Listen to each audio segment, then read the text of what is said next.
The Dear Vocalist franchise is finally back.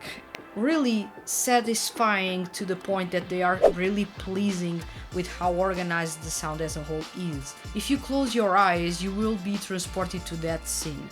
I see that we have a concept in this episode. It's about straightforwardness.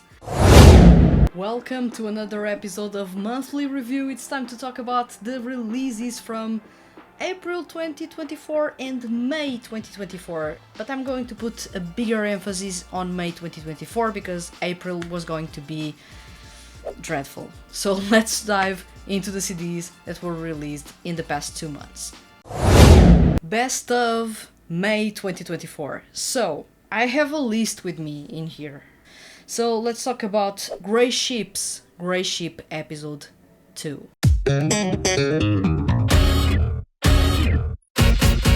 Come on, lady.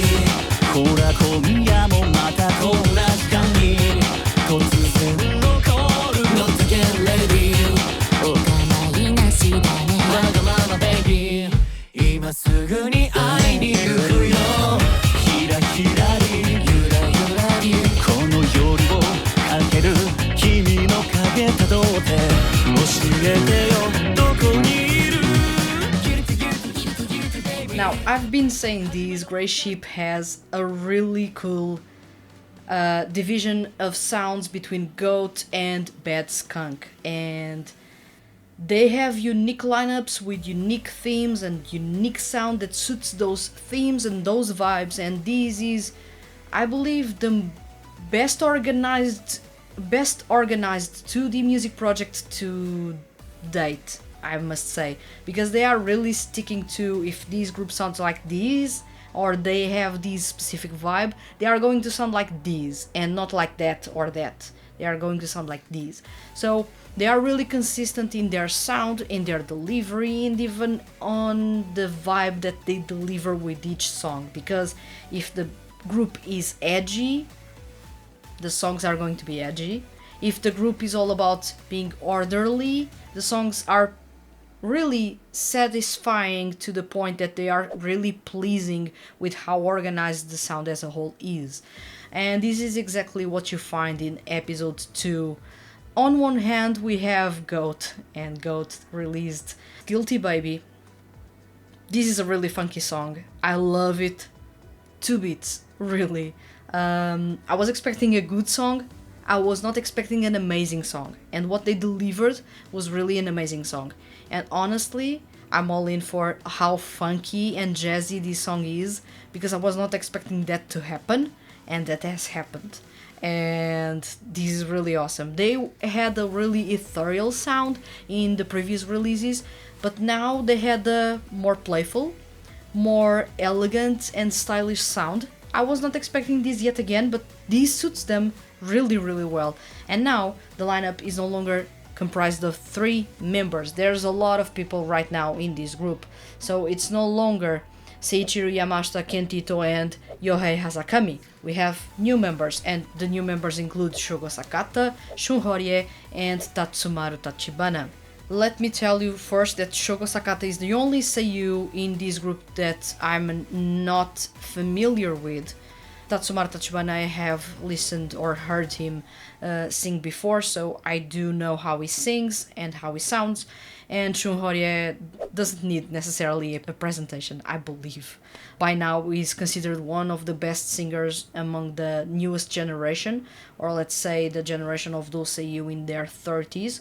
He's amazing, he's a really good singer, and he adds a lot to this lineup. Tatsumaru Tachibana, Shun Horie and Shogo Sakata actually added a lot to the lineup. They didn't take anything away, and by getting a bit of time of their own in the performance, either because they were in the background, and in this way you could have everyone getting enough time or enough lines, but they were really adding something to the final mix, and this was something that I really was worried that maybe wouldn't work as well, but for Goat it worked really well. So I was really impressed with how Goat managed to handle a 6-piece group instead of a 3-piece group. So it was really fine to come across this song, listen to it, groove alongside it, because it actually didn't take long for me to actually start grooving to this song, because it is so groovy, it is so danceable, it is so disco meets jazz that I was all in on this, because this is exactly what I like to find when you talk about a mature style of song for 2D groups or for male seiyuu artists. And I find that this is the most laid back way that you can present a group, be really technical and fun at the same time without being cheesy. And this group actually managed to pull all that off in Guilty Baby. So this is a big highlight in this CD, and honestly, to me, this is the best song in this CD. And now you may be thinking, but Vanessa, you said you don't like pop music, you continue to like Goat's music, which is mainly pop. What about Bad Skunk? I have a problem with Bad Skunk. Various, actually. First off, Bad Skunk has one of the best lineups I could ever imagine for a group. The problem is their music doesn't really fit well with their vocals. It's too chaotic to actually work well with the vocals that they have. So Bad Skunk does have really cool music, and I've said before I like their music, but I don't like their music as much as I like Goat's. That's a big difference. So while I will rank both pretty high most of the times, I actually tend to lean a bit more towards Goat's music, because their music sounds more harmonious to me, and even I that listen to psychedelic music and industrial music and experimental music, I'm used to crazy compositions and basically songs to change their sound every 10 seconds or something of the sort, but still I find Nuts Addiction, the song by Bad Skunk, to be way over the top, to the point that it doesn't make any sense. The number you have dialed is not available at present. Please leave your message after.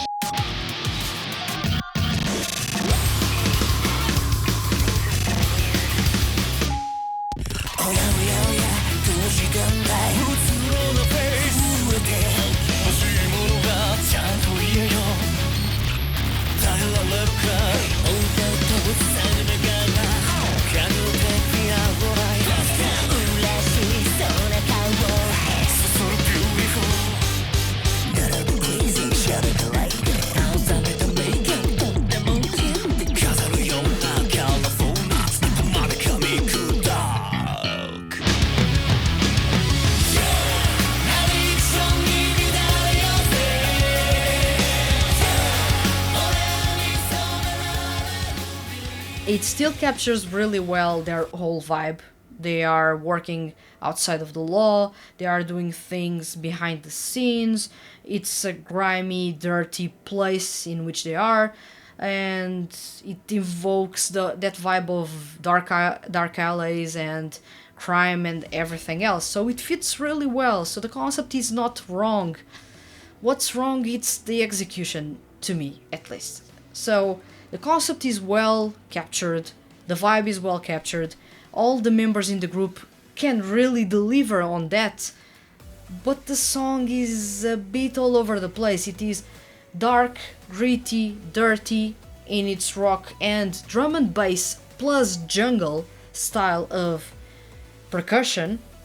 Then it adds a little bit of urgency with rock and synths coming across or clashing with the guitars. Then we have a lot. We have an industrial rock style of section, then we have a stadium rock part in the chorus, so the song almost shifts music genres every 15 to 20 seconds. It's a lot to take in. It's not the easiest song to become a fan of. I don't dislike it entirely, but to me, it's a song that lacks a bit on the delivery. Perhaps, for example, if we took the drum and bass and jungle parts away from this song, the song would still sound a bit chaotic. It would still capture really well that grimy, gritty vibe that they have, and the kind of lawless concept that they have, it would still be that at its core. It didn't need the jungle or the drum and bass in there. It sounds a bit over the top in terms of percussion, and while it may add a layer of unpredictability, which is good to have in this case, it still is a bit too much to handle, in my opinion. So I feel that while the idea was good, the concept was well executed, the song itself didn't deliver what I was expecting. I was expecting a sound that was a bit more grounded. I wouldn't say easier to listen, because their sound is not easy to listen with Bad Skunk. It's usually pretty intense, pretty aggressive, so it's not necessarily easy listening for everyone. But for me, it was okay what they were doing before. Nuts Addiction, not so much. I enjoyed the song, but I didn't fall in love with it like I did with the previous song. So that's a bit of a turn off for me, because they had the potential. For example, the chorus is really, really good. I do enjoy that stadium rock vibe. The whole group is singing in unison. You get to listen to almost everyone clearly. Still, there are some problems in the mixing. For example, Shunichi Toki is nowhere to be found at times, and he ends up being buried in the chorus. Kohei Masaki also doesn't sound as well as everyone else, not because of skill, but because of the mixing. Of course, Makoto Furukawa, Yoshiki Nakajima and Yuichiro Mehara were sounding incredibly well.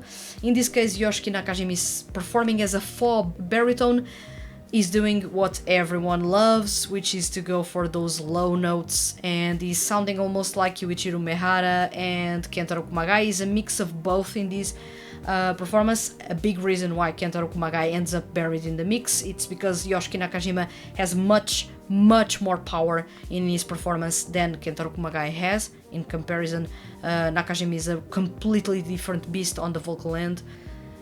It's crazy. You cannot hold anyone's attention with how frequently you are changing music genres or vibes within a song. So it breaks a bit of the immersion and makes a song not as easy to follow as, for example, Goat's Guilty Baby.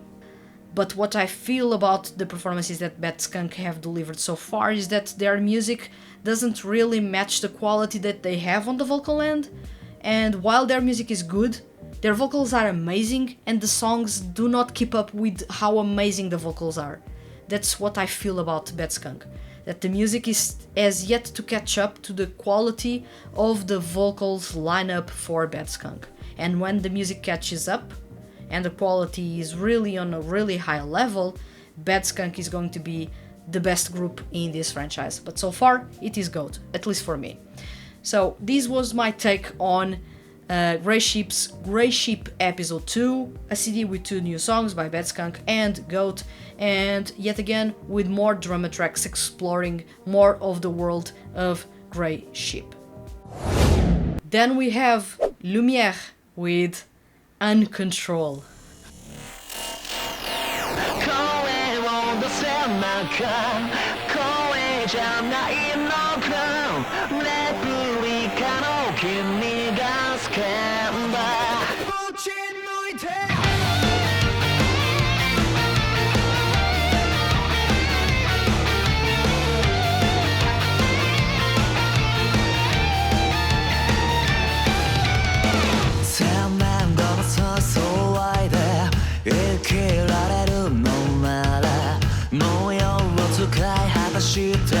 どんのように眠る叫びながら旅を来たシャツは甘酸っぱい匂いに包まれてあの日々がぐにゃり Well, the Dear Vocalist franchise is finally back. First off, Lumiere is known for its sort of pop-punk style of music.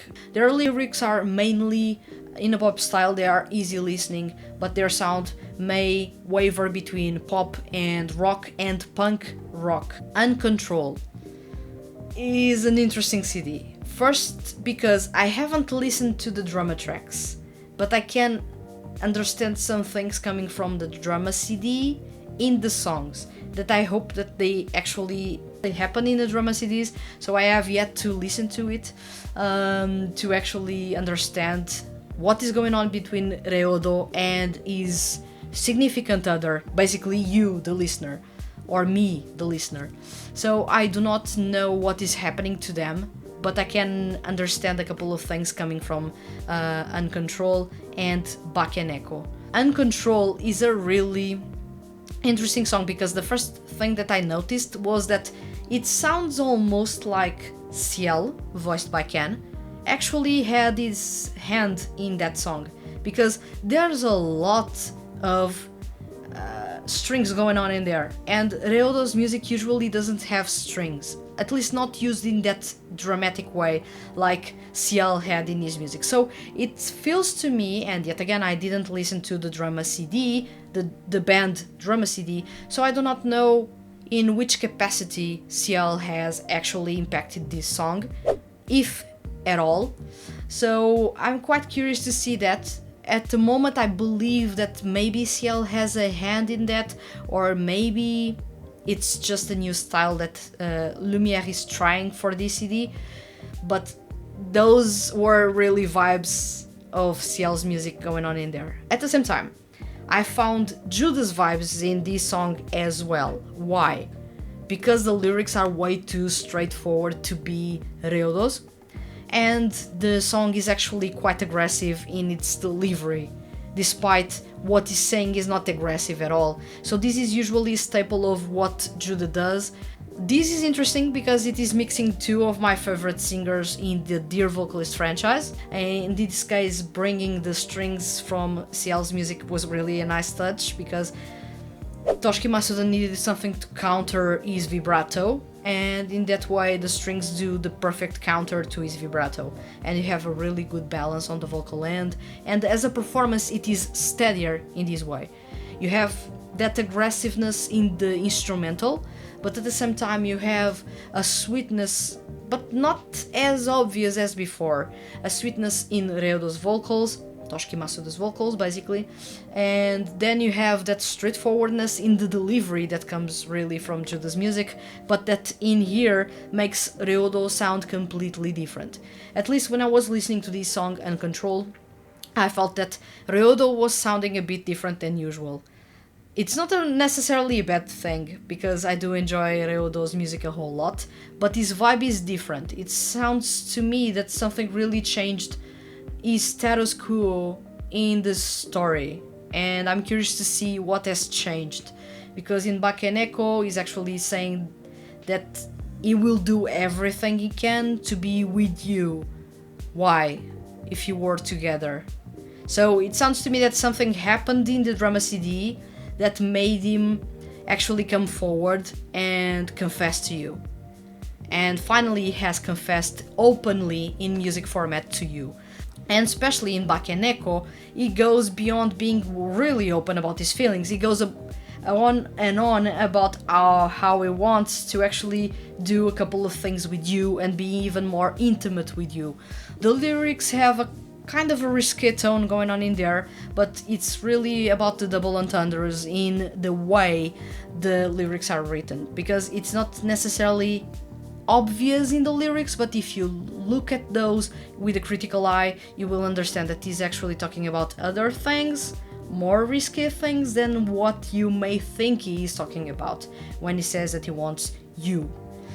So it is more straightforward coming from Ryodo. I was not expecting that, and that's because he really comes off as really clingy, but not really physical or really open about his feelings, besides the fact that he is really open with you in a private context, but not really open to everyone to know basically that you guys are dating, and that he really treasures you a lot and wants to be with you no matter what. And the Bakeneko reference in there basically may be about himself changing around you and growing as a person to trust you in a way that you can be together. So I believe that's a bit of what we get in there between UnCoNTRoL and Bakeneko, but then again, I haven't listened to the drama CDs, not even the band, nor the Dummy Head drama CDs, because this time around, the digital version of Lumiere's UnCoNTRoL was available on Ototoy, so I got to purchase the two songs, and I don't have the drama CDs to go with them. So this was a bit different in terms of my review of the songs because I didn't have any drama CD support this time around. So I don't know how the story goes. I'm only making assumptions based on how the music goes. He is really coming across as being really straightforward, and by now the only two characters that are really straightforward about their feelings are Judah and Aidesh. So it's really interesting to see that right now we have another character joining in the straightforward group and actually being more upfront about how they feel about you, the listener. And the music reflects that growth, that maturity, and that want to be different, to be better to you. This is an awesome entry, but I know that we are going to get better and better with each entry in the Dear Vocalist franchise. That's usually how it goes. So yeah, I found this CD to be amazing, and I hope that you guys actually come across it. It is available on Ototoy, so do grab it in high res and listen to it and enjoy Toshiki Masuda's vocals and the awesome compositions by Hon. And lastly, I bring you Koki Eto with Habatakeru Hikari.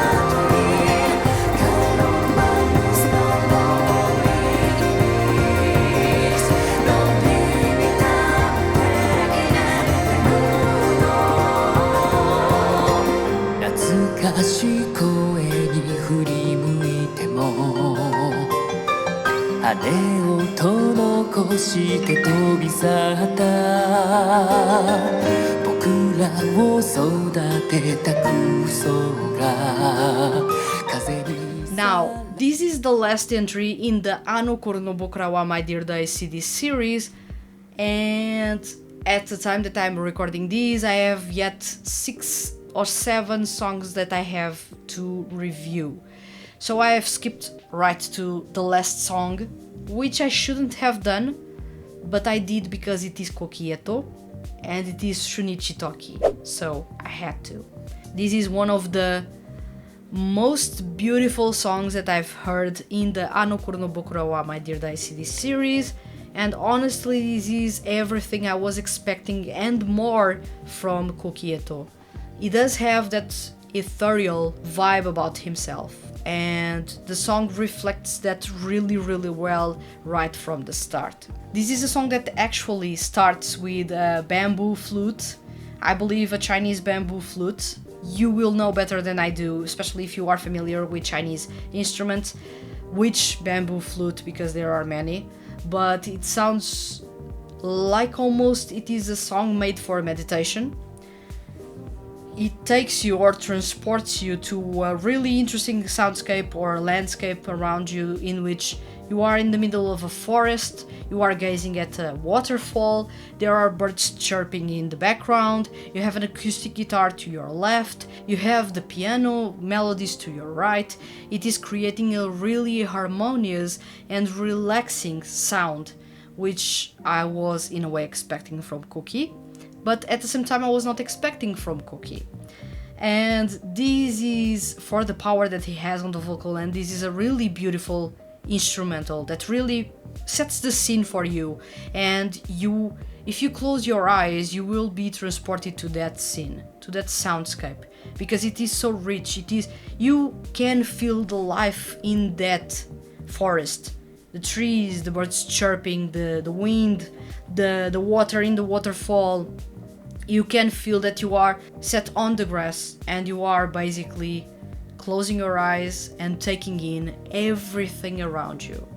Your senses are being used to the fullest. You are taking in everything around you. And I feel that that meditation vibe that I got from the very start of this song actually fits well with this kind of description that I'm giving you. This is a song that I really, really enjoy a whole lot, especially because you don't have traditional percussion to this song, you have vibes, a kind of a xylophone being played, which is really, really cool, and adds once again to that theory that this song is has kind of a meditational vibe going on in there. It feels raw, it feels like you are taking energy from earth, if you know what I mean. It is really weird to explain this song in some way, but yeah, it feels like that. But when a chorus kicks in, things change a lot, and the chorus actually reminds me of Mahou no Kizuna, although it is not as fantastical and adventurous as Mahou no Kizuna sounds like. Mahou no Kizuna is almost like an epic song, but Habatakeru Hikari sounds more like a relaxing, ethereal type of song in which you have your feelings on your sleeve. It is really that raw, and the vibe is completely different, although I find the progression and some of the instruments, how they were played, to be eerily similar to the chorus of Mahou no Kizuna. On the other hand, if this song is so ethereal, we need someone that sings really well and can sound ethereal without making a lot of work to work a lot towards sounding like that. And of course, Shunichi Toki is the perfect person to do these, and he has an emotional range that I do adore a whole lot. With each word, you can feel those emotions as raw as you can get. He's a style of singer that I really dub as a really emotional one, because everything he sings carries a lot of emotion. And I've said before that when he sings, you can feel that he was smiling when he was singing, you can feel that he was almost crying when he was singing. You can feel those emotions, and he knows how to give those emotions to the performances that he delivers. And in Habatakeru Hikari, he actually does that really well. You can really feel that ethereal, delicate, yet really gentle vibe in the way he's performing. And he almost lullabies you in the verses, but when the chorus kicks in, he really is ready to take you on an ethereal journey, and his vocals are so beautiful. It is just mind-blowing how good he sounds in this song. The problem is the mixing of his vocals is weird, really weird. There are some parts in the chorus in which he's not, the sound levels or the volume levels of his voice are really a bit below what I was expecting. If you are going to crank up a bit more the emotions in the instrumental, the vocals need to keep up, not be buried and be flat throughout. And I felt that in some way the volume in his vocals was a bit flat, and the mixing as a result hid him in the background. I was not expecting that to happen, but then again, this is something that happens with a lot of frequency in every kind of song in which Shunichi Toki performs. I find this a bit weird, and in my opinion, it didn't take too much out of the enjoyment I got from listening to this song. But then again, I felt that something was missing in here to make this song perfect. And the mixing for me was what made me think that maybe, just maybe, Tsukipro could nail one mixing of his once, but so far they haven't. In this case, I feel that it's just a matter of raising a bit the volume of his voice and lowering a bit the volume of the instruments in the chorus. At least the ones that are closest to the listener. Those need to be lowered a little bit, otherwise you cannot listen to his vocals with as much clarity as you would want, and as a result the song is a bit less impactful than I was expecting. Still, most people will not notice these, and I'm really nitpicking about the mixing, but I feel that for this song to be really considered perfect, it needed a better vocals mix, and it was buried in those at times, not every time, but at times, and that's enough to make a song sound a bit below par in terms of the overall feel. Still, Habatakeru Hikari is the highlight of May 2024, hands down the highlight, because this was a song that I really on purpose made the decision of reviewing music a week later, just so that I could include this song, because I was expecting it to actually be amazing. Firstly, because I had your feedback about how this song may sound like, and I was really curious, so I had to listen to it. And at the same time because it is Shunichi Toki, also Koki Eto, and I love Growth, and John-san usually composes awesome songs for Growth, so I was really excited about this song as a whole for a variety of factors, but I feel once again that the mixing on the vocals could have been better done. And this is a big miss, because Shunichi Toki has so much power, so much emotion in these vocals that ends up a bit buried in some sections, and it shouldn't. This was my take on Habatakeru Hikari, a song performed by Koki Eto, voiced by Shunichi Toki. And now it's time to check what you think or what you thought about the songs in April 2024 and May 2024.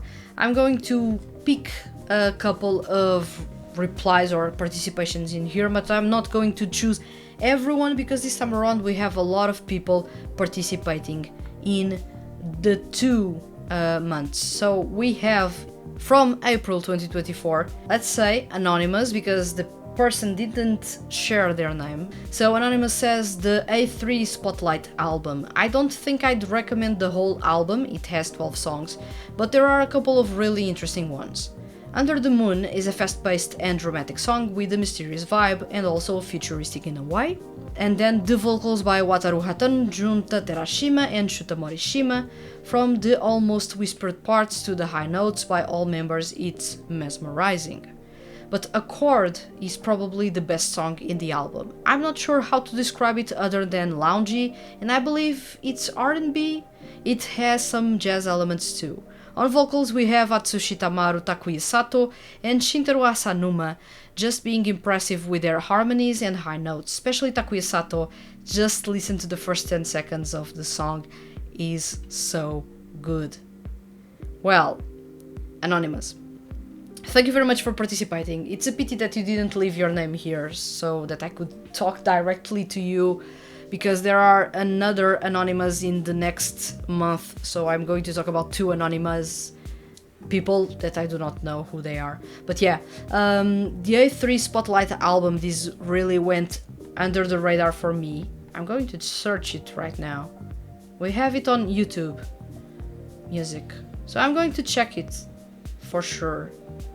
Under the Moon, the lineup itself sounds a bit interesting. I'm not a big fan of Shuta Morishima as a singer, so I would have to check how he's performing with Wataru Hatano and Junta Terashima. But given that you are talking about a mysterious song with a futuristic vibe and the concept, let's say it's about the moon, maybe it may be my thing, so I may check it out. On the other hand, Accord, if a song has Takuya Sato in there, it will most likely be R&B, because his vocals are perfect for R&B music. You are saying that Accord has a loungy vibe, mixing R&B and jazz elements. This is my thing. And on vocals we have Atsushi Tamaru. He has shown before that he can perform these 2 or 3 music genres, and he does those really well.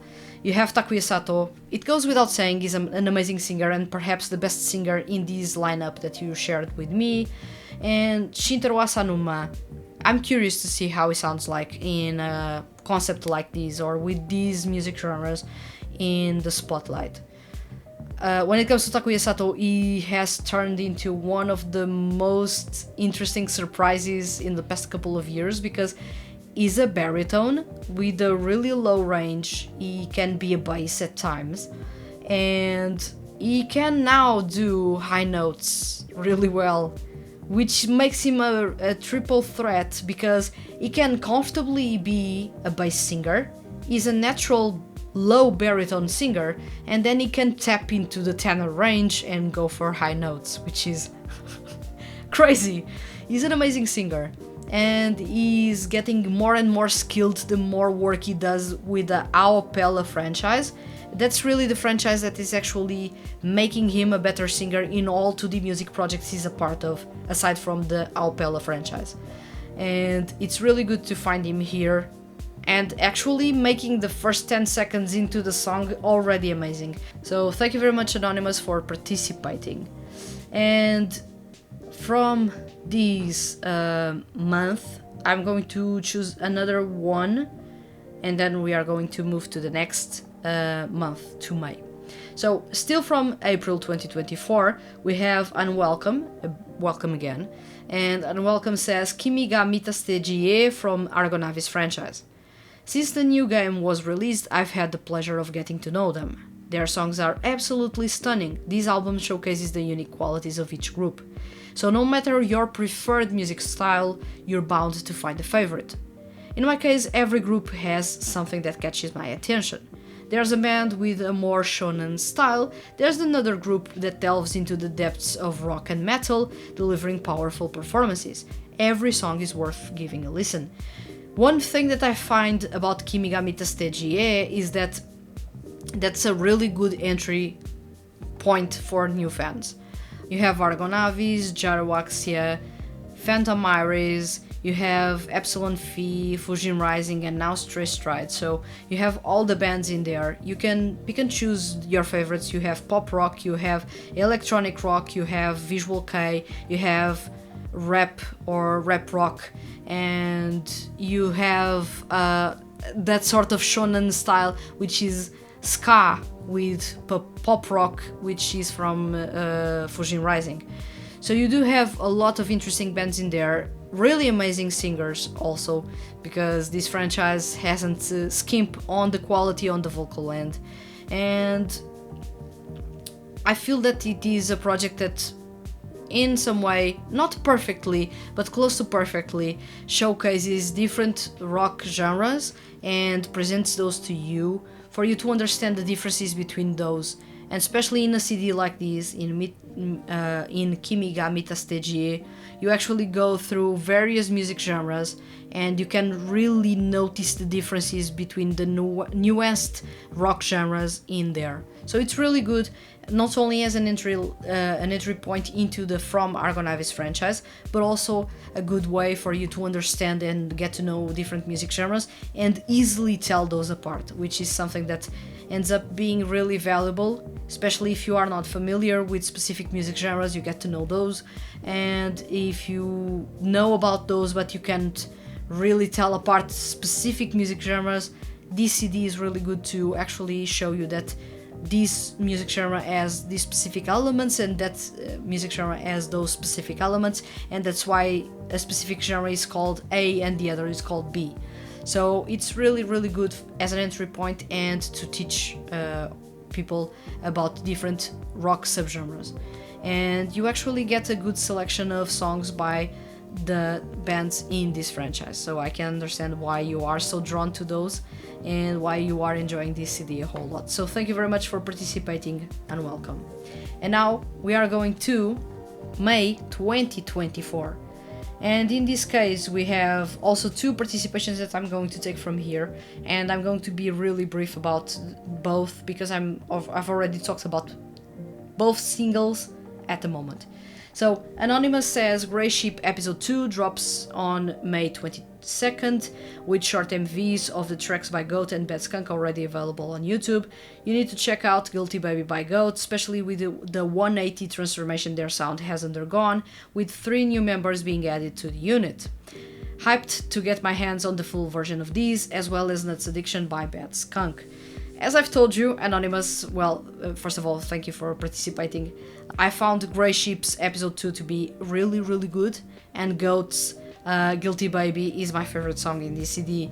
It's a 180 in terms of vibe because they sounded basically used to sound ethereal, and right now they sound really groovy and really funky. It's quite dramatic or drastic the differences between their previous singles and this song in specific, because I was basically telling you up until now that Goat has an ethereal sound.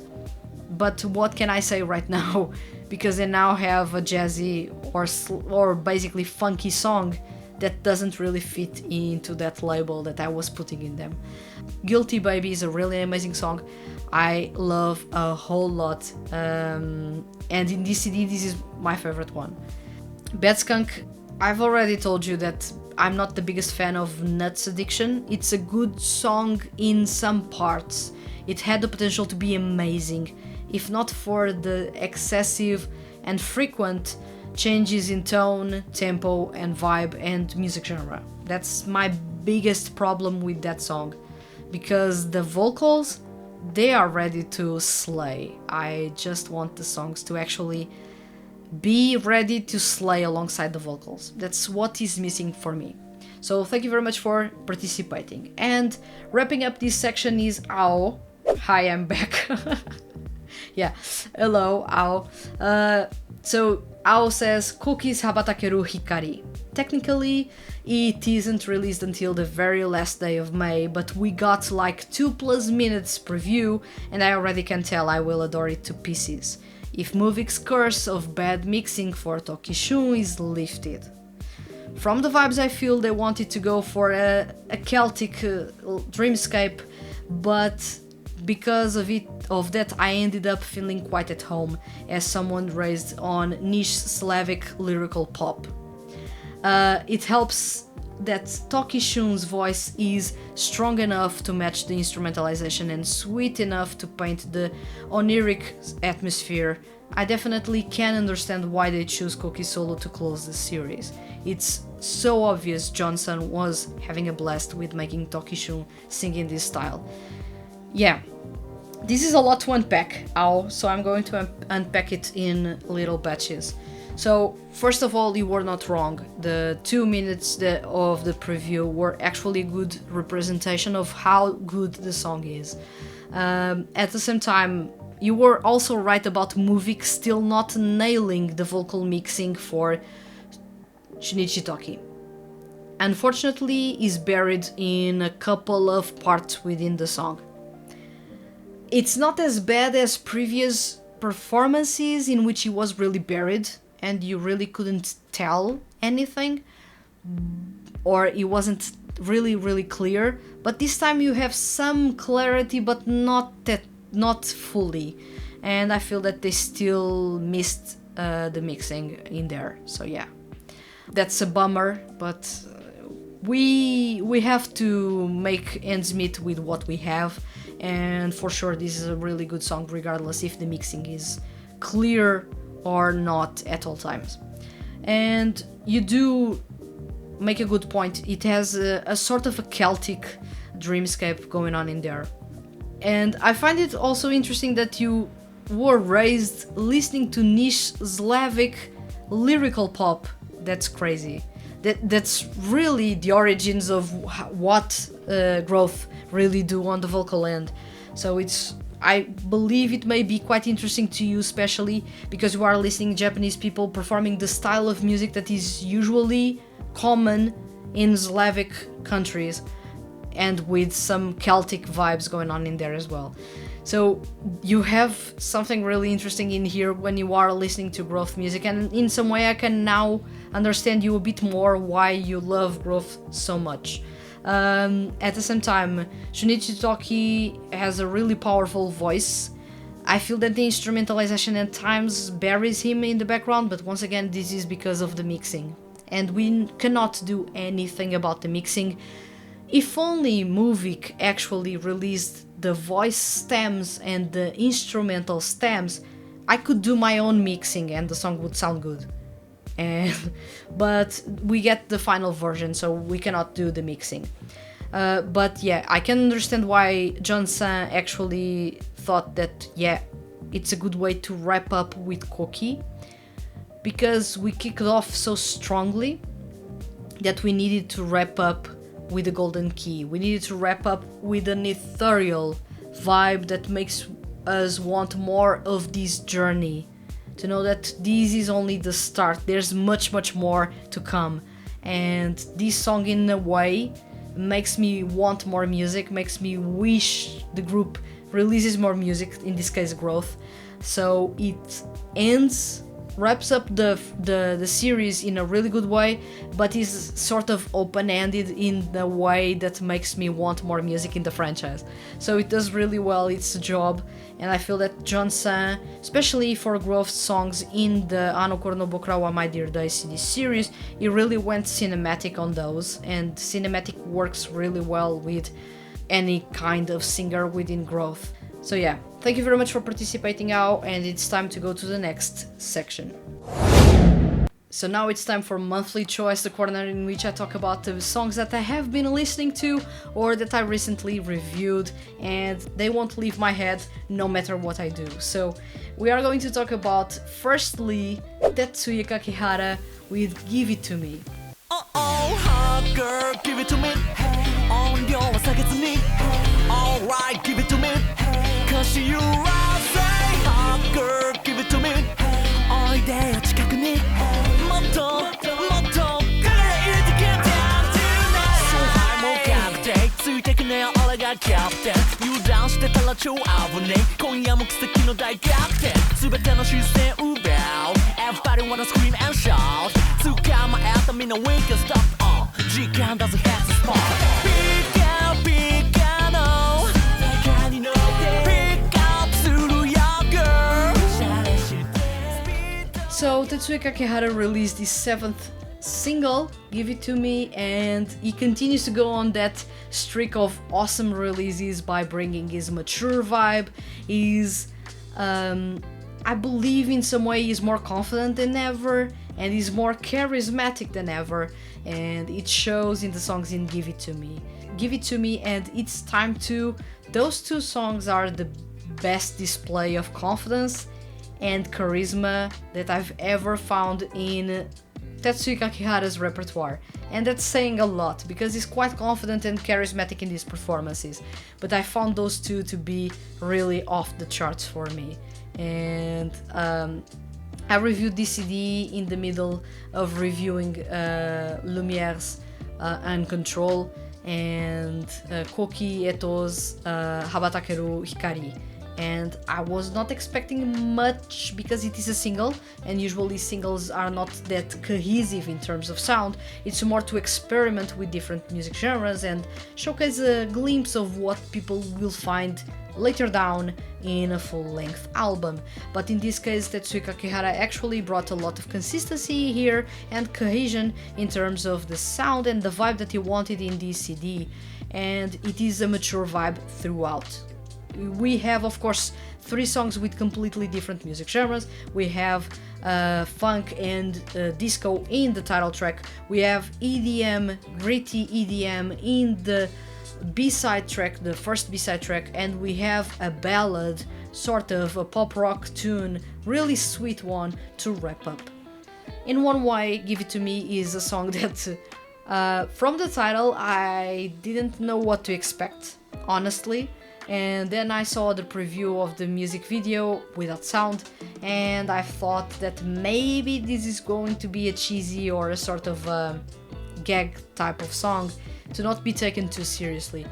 But when I listened to the song, actually I was pleasantly surprised, because Tetsuya Kakihara actually went the mature approach to funk and disco music, and new disco music in this case, and what he delivered in here was something really fun, and it's so addictive, especially because of that bass line. It is a massive bass line.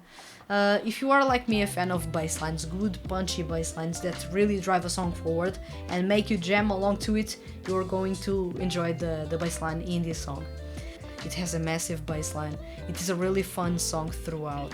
It's really addictive. I've listened to plenty of songs this year that I said that they are addictive, but this one was instant to me. Instant. I didn't need much more than a couple of seconds into this song to know that I was going to enjoy it. It starts really strongly, keeps on going strongly, and wraps up in a really sweet, welcoming way. And I couldn't find a better way to start and go until the end of the single and keep the emotions running high. Even if you are changing music genres, the intensity in the emotions is consistent across all songs, and his confidence and charisma is also consistent across all songs, and that's why you have 3 completely different songs working so well within a single. Almost like they are a concept CD or anything close to that. So it is a genuinely good entry in Tetsuya Kakihara's repertoire, and for me, one of the best singles released so far in 2024. So this was my take on Tetsuya Kakihara's Give It To Me. Next we have Ryota Sakuraba with Phantasmagoria.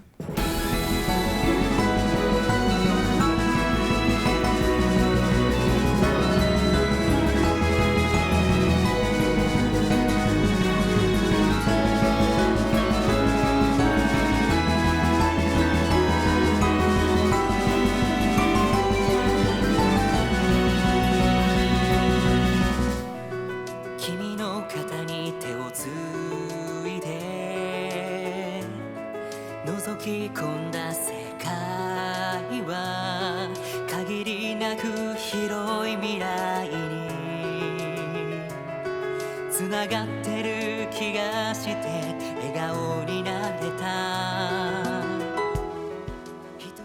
Now, I've said this in the review, but the imagery that I get with this song is you riding a horse through the prairie and into some narrow place in a forest, for example, and then arriving at a city or a wide landscape and being welcomed by all the light, all the life, all the vibrancy of the soundscape or in the landscape.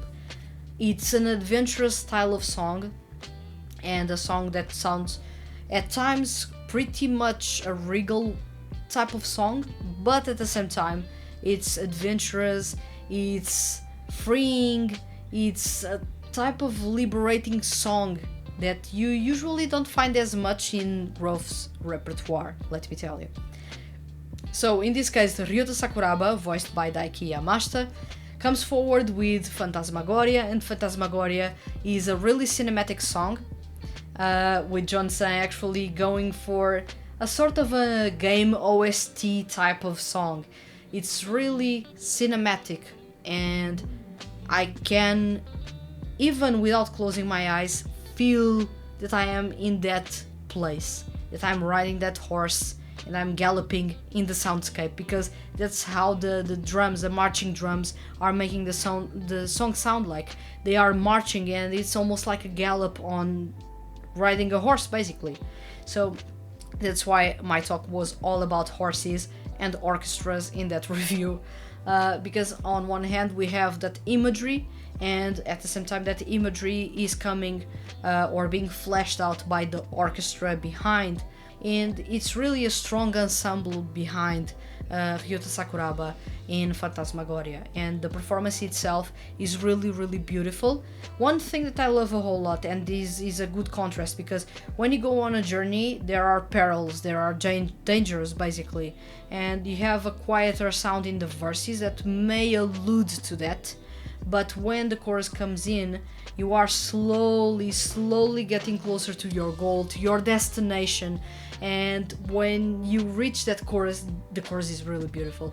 When you reach that chorus, it seems that the soundscape and the landscape around you explodes in color, and what you get is the payoff of that journey, of that peril, and what you get is something really beautiful, really that you feel that it was worthwhile going on that journey.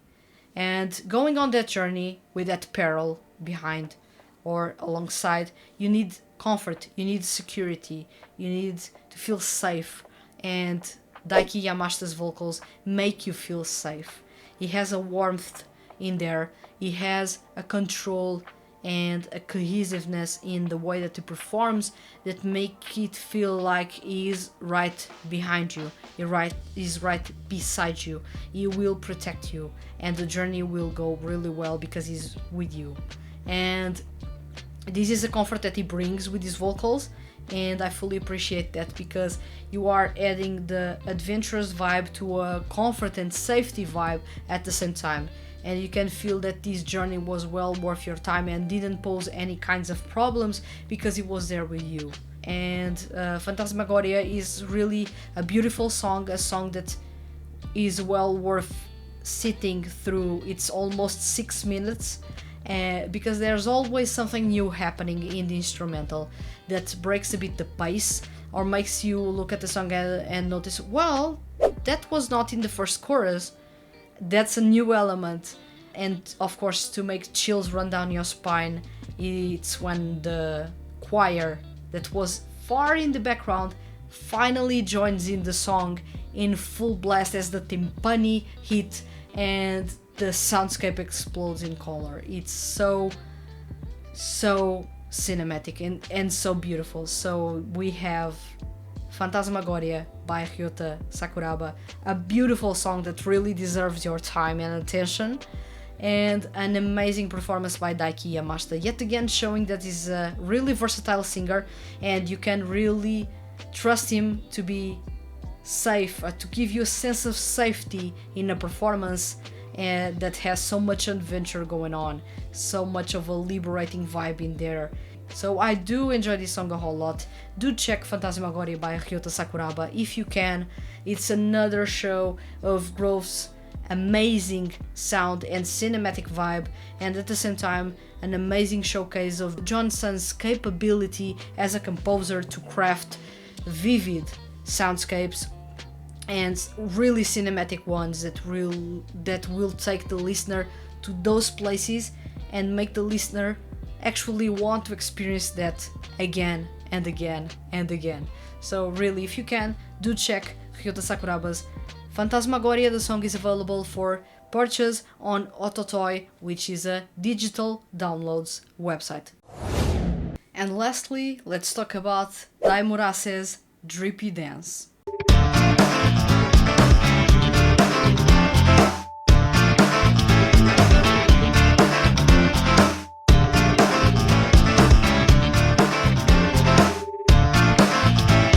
明け前は長引いて朝音を避ける昨日の課題は何一つ解けない自分以外の誰かのガードに頼っていつまでも甘えん坊じゃいけないな過去や未来にとらわれたくはない今の体に問いかける無茶がたたったお前だけど1秒さえ無駄にはできないだろう Now, this is something that I was not expecting coming from Dai. He's usually the quiet guy, is more laid back and more show not tell type of character, but actually Drippy Dance is quite the straightforward song. I was not expecting that. I see that we have a concept in this episode, it's about straightforwardness. But yeah, Dai Murase is quite straightforward in Drippy Dance. This is a song that starts off with a dial tone on the phone and quickly turns into something quite interesting from a pop rock approach. The sound is gritty and dirty at all times. It is quite intense when the guitars come in, and the beat is quite interesting in here. I like how down-tempo the song is, but still it packs quite the punch, even being as laid back as it is.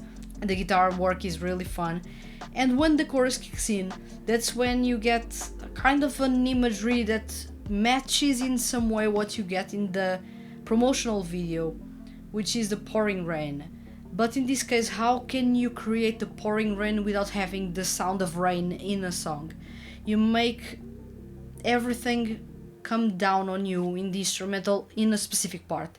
it's washing down on you, and it's so intense that you can't help but to notice that it feels like it is raining on you.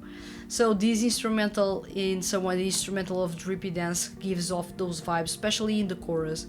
I like as well, especially in the chorus, Yuichiro Mihara's vocals in there are really, really good, to a point in which I was with my jaw dropping on, because he brings falsetto into the mix. I was not expecting falsetto to make an appearance in this song, especially because it doesn't sound like a type of song that would warrant falsetto, but it's actually quite the emotional song, so of course the falsetto makes sense in there.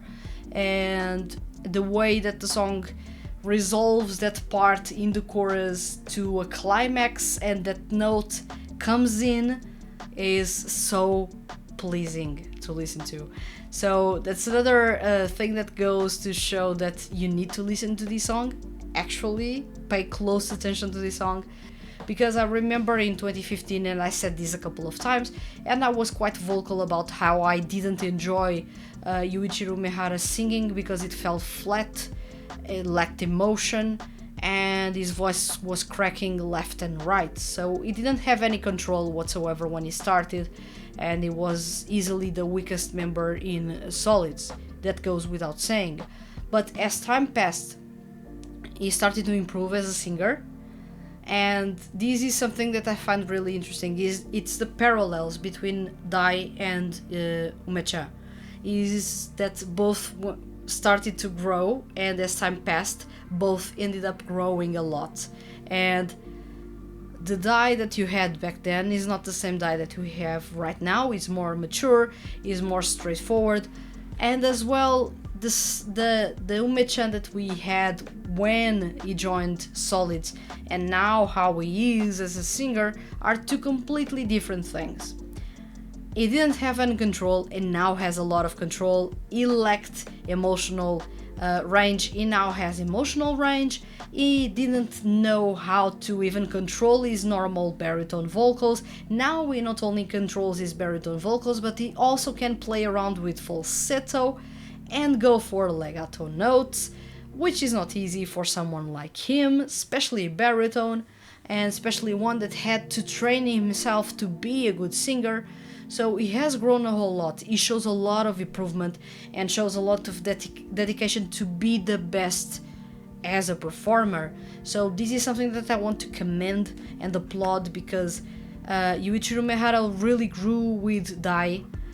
It is one of those cases in which the character and the voice actor grew at almost the same pacing, and it is really satisfying to seeing and hearing him to actually show that growth in music format. And in this case, Drippy Dance is not only a really fun pop rock tune, but it's also a song with an alluring undertone, which is something that I enjoy, and that is something that comes naturally now from Yuichiro Mihara's voice, which is not something that I would say back in 2015, but right now I can say, and with a lot of confidence. And at the same time, it is good to find him with so much control over his vocals, because he has a really good voice. He has a really powerful baritone voice. He just didn't know how to use it perfectly well for singing, and right now he does know how to do that. I believe in a way a big reason why now he's a really good singer is because of Servanity. It's really good to have someone be beside you that is willing to grow with you and help you grow, and in this case I feel that Yoshiki Nakajima has ended up helping Yuichiro Mihara become the good singer that he is. But he was, prior to joining Servanity, he was already sounding really well. If you go to Solids' Timeless, that CD is amazing. And the bit before, even in Adonis and Otono Loop, he was sounding amazing. So this is not something that happened in a blink of an eye, but it is hard work, consistency and hard work from Yuichiro Mihara to sound this good right now. Dai's Drippy Dance is one of my recommendations in here. An amazing song, you should listen to it and enjoy that pouring rain, in this case the pouring music on you, because it's really, really good. Then that's all for this monthly choice section, so let's go to your picks. Now, this is one of those rare cases in which I'm going to say so many people participated that I cannot feature everyone, so sorry if you are not picked. We have Bungee Gum, and I know who you are because you participated in the live stream, so welcome, Bungee Gum or Midori. And you say, quick share, I just happened to watch a 4-episode series called Rhapsody late last year. Totally fell in love with the band Pink Flag from the very first moment. Instantly purchased the CD and put them on my go-to playlist. There is unfortunately no discussion about them. I hope it wasn't just a brief single project like Visual Prison. That would be sad. If I'm not wrong, and sorry to say this, but Rhapsody, the project, announced its end a couple of months ago. So that's a big reason why you are not seeing many people talking about it. Sorry, Bungee Gum or Midori, because you actually found a gem, but the gem is no longer around. I find this really frustrating. I also get into projects a bit late sometimes, and when I arrive to those projects, either the project is no longer around, or the project is already in its dying phase, and soon after it ends. But in this case, yeah, you came across a project that already ended a couple of months ago. Let me confirm it. Was it February? So the project is no longer around since February. That's the thing. But yeah, thank you very much for participating, Midori. And in this case, I'm going to bring ML in this conversation for April, and let's wrap up in here. ML says, in case Shunichi Toki's latest single left everyone wanting more of him singing jazz, may I recommend this song from Enlight Tribe? I'll find any excuse to talk about Enlight Tribe at this point, please forgive me. You can talk as much as you want about Enlight Tribe. I need to check the singles. I still need to check the singles. Lapis Stage is so fun and catchy in the chorus, so beautiful in the verses and the bridge, and so fancy everywhere. And Shunichi Toki just doing everything on the vocals, from higher to lower notes, from quieter to more powerful singing in the chorus, is simply amazing. You are saying this about Lapis Stage, but you could say basically this about any kind of performances that he does, because he does everything for every single project he's a part of. He's quite amazing, and I've already dedicated a full-on episode about how amazing Shunichi Toki is, because he is. You can recommend as much songs from the Enlight Tribe franchise as you want, ML. It's always welcome to bring in here a franchise that is not talked about much among international fans, and that has so much quality. Thank you very much for your suggestion in here. So Unwelcome says, Ultras with Update. When I first heard the song, my jaw dropped in awe. It starts off with such a stylish and modern vibe, incorporating certain elements and almost reminds me of the city pop genre. Then Tasuku Hatanaka's confident rap kicks in, followed by Kentito, who impresses me immensely. And just when I thought that was enough, the song slows down and the melodies come, harmonizing beautifully. Unleashing those booming high notes, it made me think, wow, I need more songs of them. I never expected to have both of these talented singers in the same unit. This is something that is really making me quite curious about the group, and I have their music to review in my pile of shame. I'm really curious because this is a massive lineup. I've already said this before. They have everything to shine because they have two singers that are amazing. At the same time, I do love Tasuku Hatanaka and Kentito. Both have amazing voices. They are two of the most powerful tenors among male seiyuu, which already goes to show that we are going to get something really good with Ultras. At the same time, they are really, really technical, which is another good point that goes to Ultras. And their music, I believe that I had someone once describing their music as really funky. I'm really curious about that because In the B Project franchise, only Thrive come across as funky, and they still are not funky per se. And now, really quickly to wrap up, we have AO with Issei's Anokoro release, Gunjo Shashin.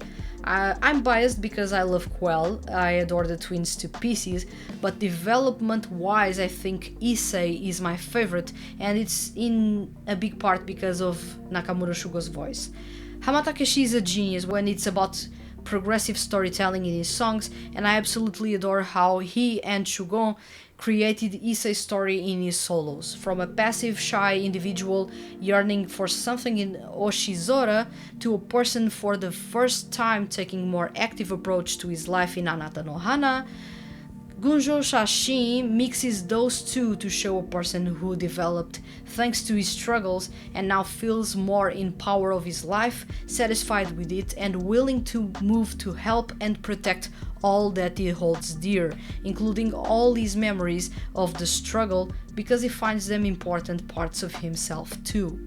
Like the photos that weren't what he envisioned, leading to him making that one candid shot that encapsulated all he wanted to tell, if we were using the metaphor from the title of the song. Also, it's just a banger. So I need to check this song because, first of all, in the Tsukipro franchise, we only have Takeshi Hama composing songs for Quell. So we only get 4 songs that are Takeshi Hama made. And I love Quell songs, I loved the solos in the back, and I love the duets that also had the members within the group performing or shuffling with members of other groups. But I know that I'm going to enjoy the Quell entries, the 4 members that I have yet to review. I'm leaving those to the end because I know that Takeshi Hama is going to play with my emotions, is going to really make a story come full circle, which is something that I fully appreciate. And he's going to make that in more ways than one. He's going to do that in the instrumental, he's going to do that in the vocals with the lyrics. So I'm expecting a song to come full circle and be really, really engaging in its storytelling and quite rich in its storytelling. And at the same time, Shugo Nakamura is an amazing singer, so it goes without saying that he's going to deliver an amazing performance. It's just a question of how amazing it's going to be on a scale from 10 to 20, basically, because there is no 0 to 10. Gunjo Shashin. It's really a snapshot of what happened. Those memories are there. You can still revisit those in the snapshot, but you are living the present and thinking about the future. And that's that kind of hopefulness that you get in this series is something that I believe fits even better with the twins in Quell because of everything they went through. To look at the past doesn't define them, but was in a way what made them who they are right now. So those struggles are a part of them. They are now living the present, but they are thinking about how they can do better and more in the future, how they can protect what they hold dear, like you say. So I feel that this series in a way is perfect for the twins, and I feel that basically Takeshi Hama is going to flesh out what I said and flesh out what you said and deliver a song that will make me want more and really feel something with it, to actually feel those emotions and feel that growth in me. It's going to be really, really fun. I'm really looking forward to listening to Gunjo Shashin. I just want to have the time to listen to it. So yeah, thank you very much, Ao, for participating, and that's all about the monthly choice entries coming from you. So let's dive to the next section. This episode is sponsored by all the Hand That Feeds HQ's patrons on Patreon. A big thank you for the support. So it's time for Music in the Horizon, and it's time to talk about the CDs that I'm looking forward to the most in June. Of course, this episode is dropping already in June, so It goes without saying that some CDs may have already been dropped, but in this case, the CDs that I'm looking forward to have yet to drop. So I'm safe in here. And first off, I'm going to say, of course, Hound Roar Fragile. Fragile is the new song by Hound Roar, the acid jazz band in the Dig Rock franchise. I love them a whole lot. I love Toshiki Toyonaga on vocals, and I love their sound. This is a band that I love a whole lot, and I would have expected for Ototoi to actually make their music available sooner to purchase, because I have yet to review the single that was released a couple of months back. But I'm already looking forward to this entry because I know that it's going to be amazing, because once again, it is Hound Roar, and so far they haven't disappointed me in any way. I'm expecting big things from this single, and hopefully those come true. In another way, I have here in my list Makoto Furukawa's Kaleidoscope. It's Makoto Furukawa. What else can I say? I really enjoy his music. I'm a sucker for his voice. Honestly, I'm a massive sucker for his voice. He breathes, I almost faint. He's almost like that. And he has a technique that I love a whole lot. I like his confidence and I like his charisma as a singer. And there's something about him that is really charming for me, that makes his music even more charming in a way. So I'm really looking forward to Kaleidoscope. At the same time, Makoto Furukawa said that this is a new chapter in his career, so I'm expecting something to stray a bit away from the jazz sound that he had up until now, but I don't know, I haven't checked any previews, and please do not spoil that in the comments.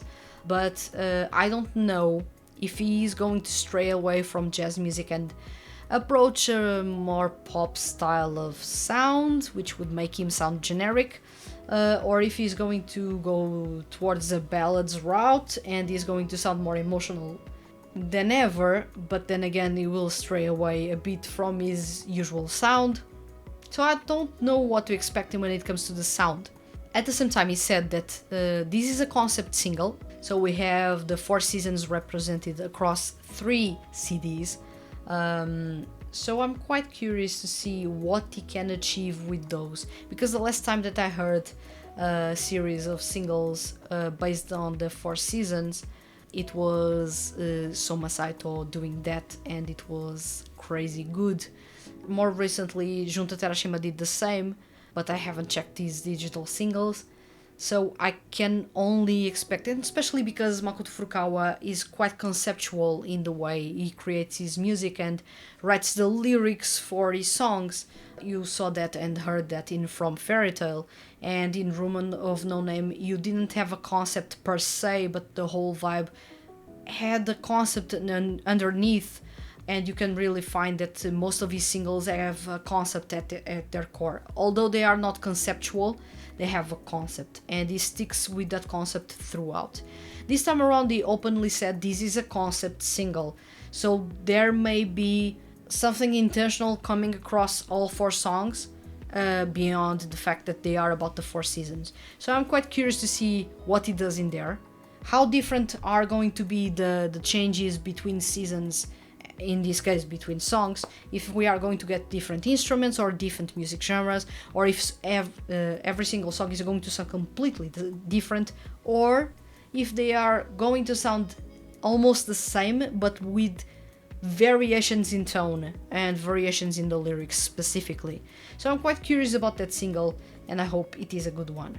And wrapping up, of course, the most important release of the month is Lolo D's Choose. Once again, according to the creators of the Anadol franchise, this is the last CD by Lolo D.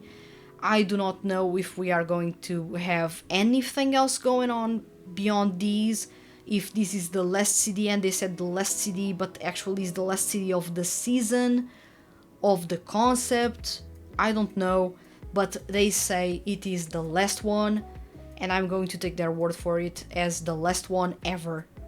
And this is a bit bittersweet in a way, because their journey has been so impactful, so intense, so beautiful in a way, even if dark at most times, that I feel that wrapping up this group and saying goodbye to them feels weird. For me, it leaves an empty void in myself because I love them a whole lot. This is currently my favorite group out there. They have already surpassed Trigger, and I honestly don't know how to deal with the fact that they are no longer going to be around beyond this CD. And we never got to have them perform live on stage. I want them to actually have an orchestra live show. Their songs demand that. They need an orchestra behind them, and that would be the perfect farewell. But yeah, this is going to be their last CD. It's going to have 2 songs and a couple of instrumental tracks, as well as a full-on drama CD. So this is going to be a double album for the very first time and last time for Lolo-D. It is the wrapping up of the story. They have a unique status among 2D music projects. There's Lolo-D out there and Trigger, and then there's everyone else. They really have set the bar really high, higher even than Trigger and then Growth and then Solids, for example. When it comes to their quality, it's crazy. And honestly, I want more of them and more of their music, but I can also understand that it makes sense to the story having a start, a middle, and an end. And in this case, I feel that this franchise, what they created was a really good story that makes sense from start to finish. And it feels to me that this was actually planned from the very start. This was going to have specific seasons, and there were going to be specific number of CD releases in each season, and this was going to wrap up with a double album. I feel that this was planned, and if this was planned, the conclusion to the story is going to be rewarding. But Lolo-D leave a big empty void after that release, that's for sure. But Lolo-D has been absolutely amazing since the start, so it's impossible to match the quality, the intensity, and the delivery on the vocal end. And I'm really looking forward to listening to Choose, but I know that I'm going to be quite emotional as I will be listening to the CD and reviewing the songs. I may not be okay when the songs wrap up. I'm already predicting this because I'm already feeling badly about the group going away. I feel that they deserved more time, more music, and more spotlight because they are an outstanding, really, the only group that really deserves to be called outstanding, it's Lolo-D. They are ridiculously good. That's my 3 picks in Music in the Horizon: Hound Roar's Fragile, Makoto Furukawa's Kaleidoscope, and Lolo-D's Choose. So now let's dive into your picks. We have Anonymous saying, "Before Anyone Else" by Bay. It will mark the first ever standalone album by a Paradox Live unit since the project kicked off in 2019. This is quite exciting. They are the winners of the Road to Legend series, and they got the chance to release a full-length album featuring some of their previously released songs, but also 5 or 6 new songs, and one of those with Mikro from Homemade Kazoku. I'm a massive fan of Homemade Kazoku. I do enjoy Mikro and Koro as MCs, so this is going to be quite interesting to find and explore those songs. Yet again, I'm really behind in the Road to Legend CD series. I already know who won, but I haven't listened to some of the previous CDs, so I have yet to listen to those before I arrive to Before Anyone Else. But I'm really looking forward to diving into Bay's CD and check out what they have new to offer now that they have renewed confidence and charisma going on in there, because they are the winners of the Road to Legend CD series. So this is really, really exciting, and I can understand how Anonymous is quite excited about this CD. Thank you very much for participating. And in some way we have here Ao shares the same feelings as myself. Ao says, "I think it will come as no surprise, and there will be quite a lot of people who will say the same. But Think of Me, Choose by Lolo-D.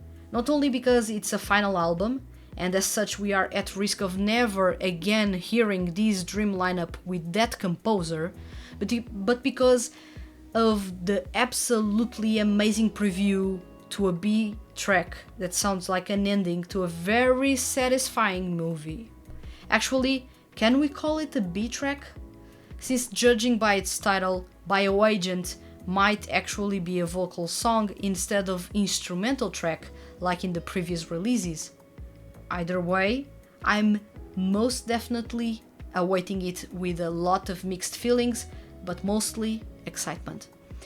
Yeah, I've already said a lot. I'm not going to say too much on top of this, but this is the CD that I believe everyone will be talking about in June 2024. It's Lolodi's Choose, because this is a goodbye. We are at risk of never again listening to this group performing, and they are so precious, they are so unique, they are so amazing. And their music has been completely amazing up until now. I believe I never reviewed a song of theirs below 4 stars. Their music is really that good. And it's really hard to rank CDs of theirs. I'm recently running a poll on the community tab on YouTube about that, but it's really hard to rank their CDs and say this is the one that you should really check because it is the best. It's hard because their music is all the best. Every single CD is a piece in the puzzle, and you need all of those pieces for Lolodi to make sense, for Lolodi to be who they are, for Lolodi to impact you in the way they do, and you need especially to listen to their music chronologically, because that's the only way their music is going to hit you like a truck. It's so impactful, their music, and Choose is going to be bittersweet, and I've already told you I'm going to get really emotional with that CD. I know it. I'm going to get really emotional about it. This is a group that I hold really dear since Addictive Whispering. It's crazy. It's really... I fell in love with their music from the get-go. And it's hard to see them go when they are on a rise. They are not really disappearing because of lack of quality, lack of releases, or lack of sales or competition, because this group has no competition whatsoever. There is no other group out there that sounds the same. So it is really odd to see a group on the high basically having to go away. It's odd. The feeling is odd, it's really bittersweet, but then again, everything about Lolodi's music is bittersweet in a way, because the songs are so beautiful, but the stories are so heart-wrenching. You really can't be happy about the story so far. So this is really something that they bring since the start, and in a way it comes full circle for them to end, but in another way, as a fan, I don't want them to end. So I can really feel you, Ao. I make your feelings mine in here, besides the fact that you already listened to the previews and I haven't. But yeah, I'm really looking forward to it, and I can't wait to dive into the CD. I know that I will be delaying it as long as I can, but I will have to review it this month, so there's no running away from it. I'm going to face the fact that Lolodi may no longer release music after Choose. It hurts a lot, really. So yeah, thank you very much for participating, Ao. And this is all from you in the Music in the Horizon corner. And now, to wrap up this episode, let's go to the Ask Vanessa corner, a comment by Ao. Ao already apologizes in advance because the comment is going to be long. Ao says, so we recently discovered that Tsukipro the Animation 2 Ending Collection CD got released on streaming platforms without a region lock. And while all fans are hopeful this marks a new international step for all Tsukipro franchises, yeah, since Tsukipro the animation is supposed to get a compilation of their endings in July, and it's possible those also won't be region locked, it makes me wonder about the reasons behind this step and the logistics of international distribution. I know Tsukipro planning is an unpredictable chaos that makes no sense 85% of the time, so putting that aside, my question would be more in general. Do you maybe know if international distribution to streaming platforms causes more costs? I do realize they gain much more by selling physical copies.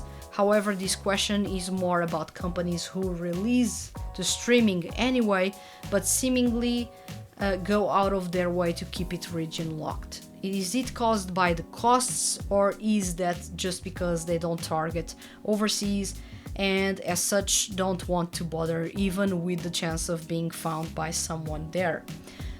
Well, you are right about Tsukipro being a mess in their planning, especially because they plan CDs and then they are quiet about those, and then 2 or 3 years later they say, now we are going to wrap up this series, and people are, what?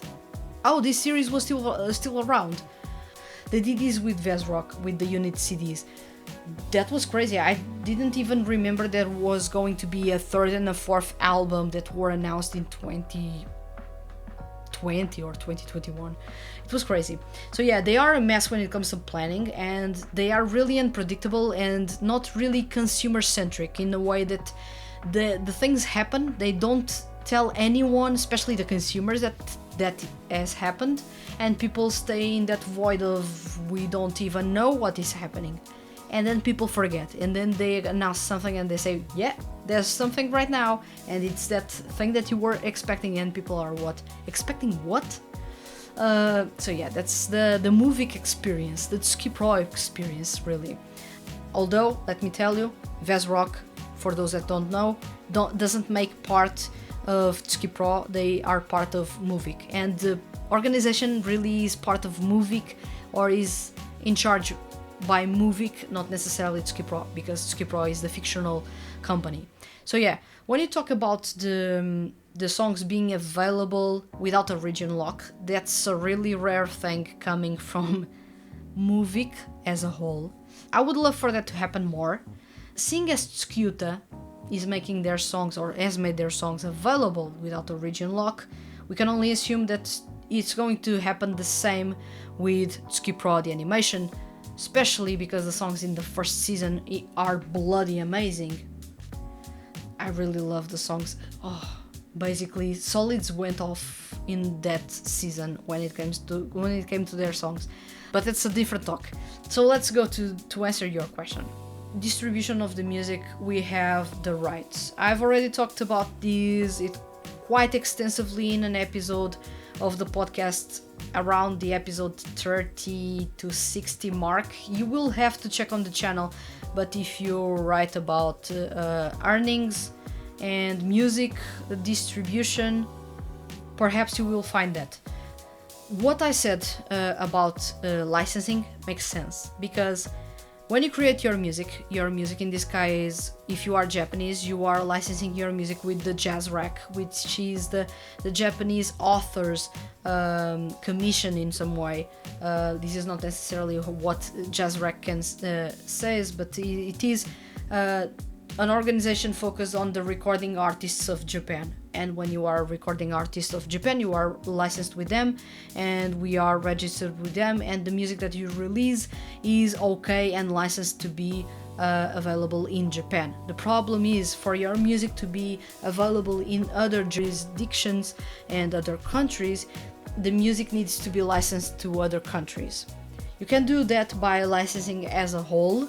There are licensors that will license whole packages at the same time, but you need to understand that the music to be available in Japan, they need to pay for it to be licensed in Japan, and then for the music to be available in Europe, in Africa, in the Middle East, in the Americas, Latin America, whatever, it needs to be licensed to all those areas. You can purchase bulk licenses for the whole world. There are companies that will provide that service and will license the music for the whole world for a fee, but you need to pay to license the music. And then the music needs to be on a streaming platform. If you are going to register your music to a streaming platform, you are not necessarily paying to have your music there, but you know that you are putting your music there. Your music has a value and a price that you have associated with that. Let's say, for example, I compose a song and I will say that song is going to be worth 2 euros.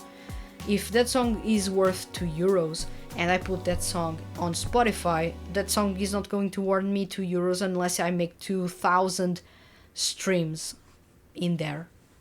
Other than that, all the money that is going to be made is going to take a lot of time to come to me, and still I believe, and I don't know if this is really confirmed, that streaming platforms, and I'm going to say Apple Music, Tidal, Spotify, they all take a cut of the earnings. So let's say I sell a song for 2 euros, but I'm going to have my song available on Spotify, and I've got 2,000 people that listen to my song.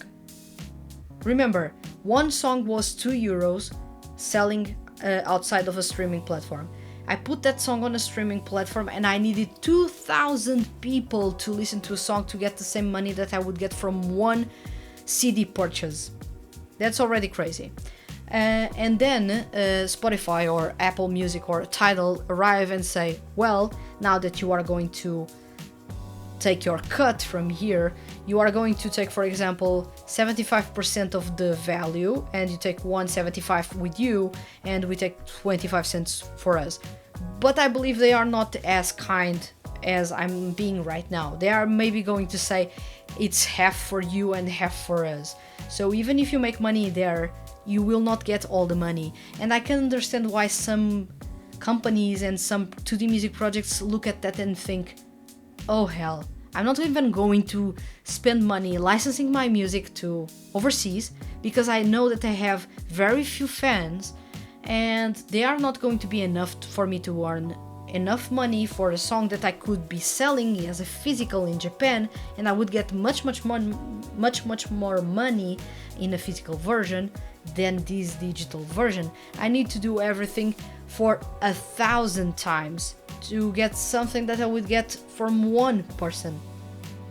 It's crazy. And there are fees involved with licensing music. And depending on the jurisdiction, you will pay more or less. Depending of the service that you purchase, if you want to purchase bulk licenses, it's going to be cheaper than purchasing a specific license. But then there are countries in which your music is not available because the music label does not make the music available there. A good example is Sakuraba Music or Sony Music Japan. They don't make their music available for people in Russia and I believe China for specific reasons. So yeah, then there's that licensing that goes in a bit more detail of what is available in specific countries and what isn't. I know that a couple of months ago I talked about a specific song that someone said they listened on Spotify. I believe it was even during the Review Advent Calendar CD series. Someone gave me the link to a song on Spotify because they said that they wanted me to review that song. I clicked on that link on Spotify, and me living in Portugal, in Europe, I didn't have any access to that song because it was region locked. So it depends on the licensing, it depends on legal things and everything else, but there are costs involved with licensing music that makes it sometimes a chore for 2D music projects to actually come forward and say, yeah, I'm going to make my music available on streaming platforms without a problem. It is a problem for them. They are going to lose a lot of money, but they get discoverability in return. But is that discoverability enough? Because people were already stealing their music on those odd websites in which you can download music without paying for it. So are they really losing money? Would they get more money without being on streaming platforms? Is the support or the new fans that they get on streaming platforms enough to make them survive? I don't think so. And I feel that's In a way, a good reason why some 2D music projects that I love, that now are no longer around, are exactly no longer around. Perfection Noise comes to my mind because the project focused too much on making the music available on streaming platforms. They never really got really good listening numbers in there. The streams were really, really low, and I believe there is a song with 3,000 streams. That's €3 in there, nothing more. It goes without saying that it's not really sustainable to have music in there. That's why most 2D music projects do not want to be there. But at the same time, when, for example, a project belongs to Sony or belongs to Pony Canyon or Avex, it makes more sense for them to put their music there because they already have licenses for their artists. So those projects just really are added to the bundle of the licenses that they already paid for. So that's not that big of an issue for them. But smaller projects that don't have a massive music label behind them, it's a bit harder to have them coming forward and say, yeah, we are going to put the music on streaming platforms because it is relatively easy to do. While it's easy to do, it involves spending money, licensing the music, and ensuring that everything is legally okay.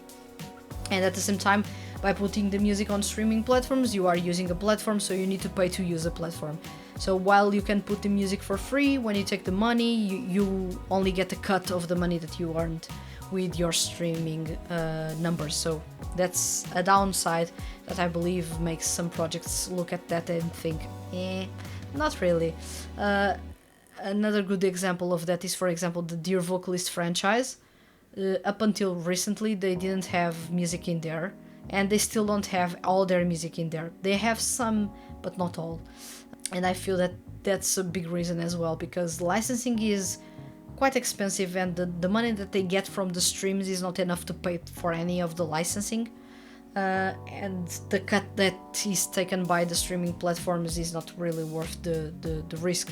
And notice that when you are making the music available on Spotify, you also want to make it available on Apple Music, because Apple users will never use Spotify, or barely will use Spotify. So you need to ensure that you have the music at least in 2 platforms.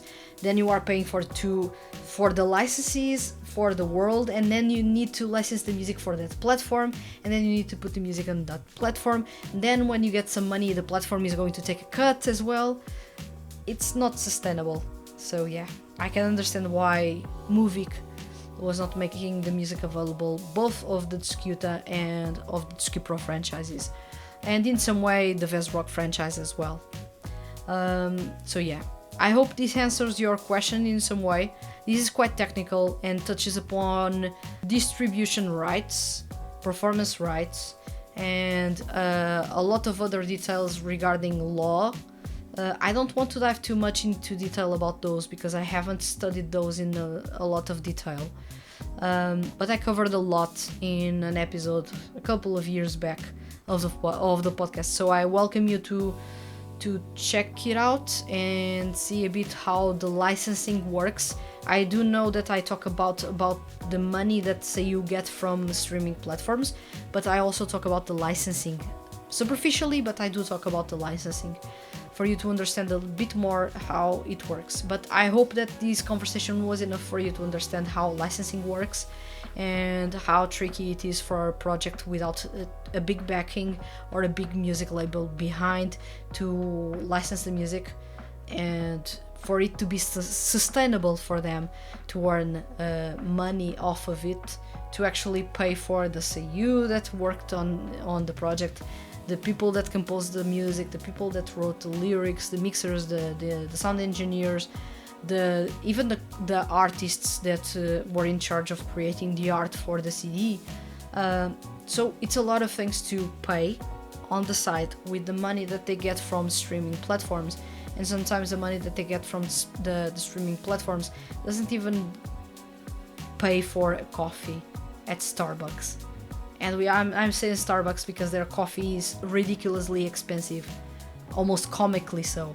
So yeah, I hope this answers your question, how And thank you very much for pointing this out, because I was not aware that the Tsukita franchise actually had their music available without a region lock.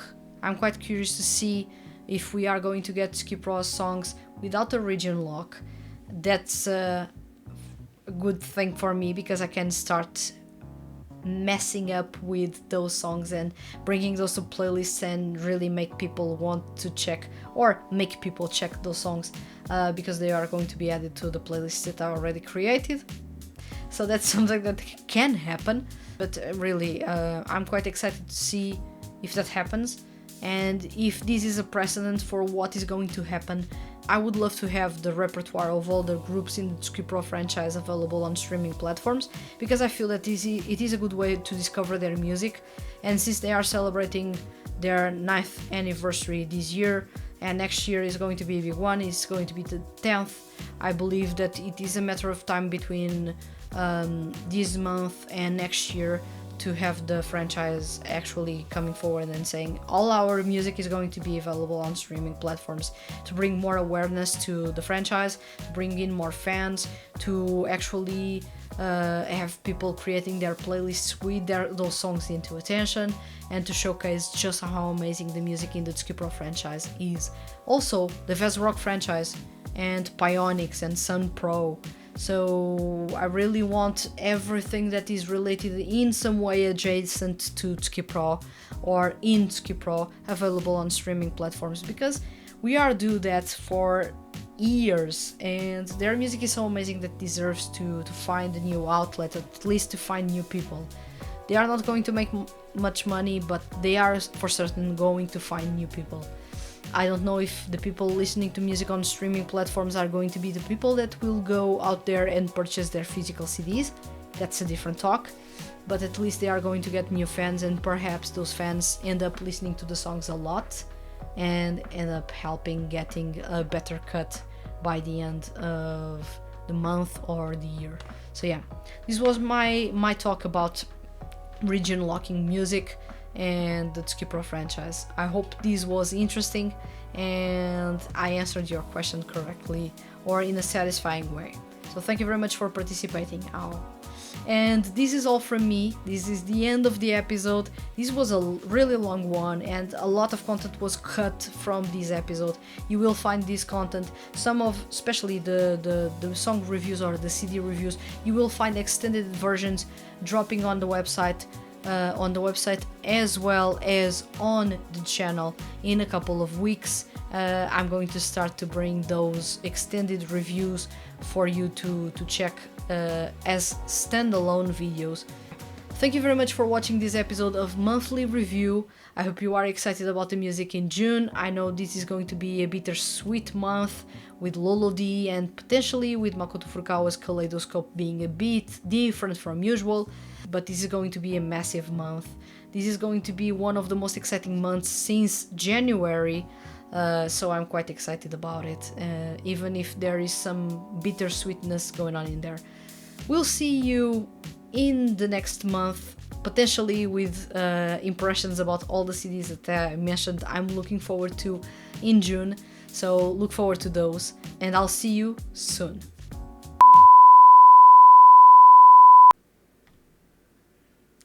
I'm not kidding, this is already almost 2 in the morning.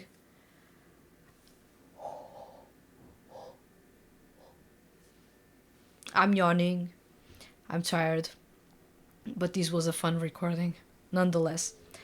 So yeah, people do not know how far into the night I record these episodes. I'm really tired. Tomorrow is going to be the day to edit the video and potentially to post it on the channel. Let's see if it works. So yeah,